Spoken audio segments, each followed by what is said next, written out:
د ولسمشریزو ټاکنې باید په 24 ساعتونو کې اعلان شوی وای، خو دا کار ونه شو او وځنډېدل. څو ورځې مخکې نتیجه اعلانېده خو بیا وځنډېدله. اصلي ستونزه څه ده او چیرته ده؟ د امریکا سفارت سفیر ولې هر ځل د ټاکنو خپلواک کمیسیون ته ځي؟ د ولسی جرګې سناتورانو د رازه پرده پورته کړه او ویل چې نور حوصله ختمه ده. ملګرو راځئ چې راپور وګورو. درنو لیدونکو السلام علیکم.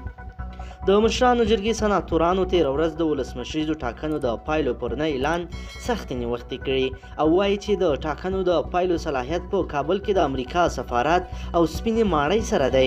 د سې شنبې په ورځ په خپله ناسته کې د مشرانو جرګې سناتورانو ویلي چې د ټاکنو د پایلو صلاحیت په کابل کې د امریکا سفارت او سپینې ماڼۍ سره دی. د ټاکنو خپلواک کمیسیون تل پر خپل استقلالیت ټینګار کړی، خو سناتورانو د ولسمشریزو ټاکنو لومړنیو پایلو د ځنډېدو په غبرګون کې وایي چې کمیسیون د پایلو د اعلان صلاحیت نه لري، بلکې دغه صلاحیت له سپینې ماڼۍ سره دی.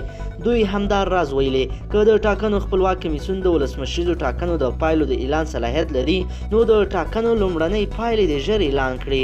دوی همدا راز په دغه ناسته کې د سولې د ټینګښت په برخه کې د پاکستان رول مهم بللی، خو ویلي دي چې بهرنیان په افغانستان کې د جګړې دوام غواړي. دوی له طالبانو غوښتي چې له افغان حکومت سره د مخامخ بین الافغاني مذاکرات پیل کړي. د یادولو ده چې د ولسمشریزو ټاکنو لومړنۍ پایلې باید چې د تلې په 28مه نیټه اعلان شوی وای، خو د ټاکنو د لومړنیو پایلو اعلان وځنډېده او په دې برخه کې د ټاکنو خپلواک کمیسیون مشرې هوا حرم نورستانۍ له ولس بخښنه هم وغوښته. له هغه څو ورځې وروسته بیا د ټاکنو خپلواک کمیسیون ویل چې دوی به د ولسمشریزو ټاکنو لومړنۍ پایلې د لړم په 23مه نیټه اعلان کړي.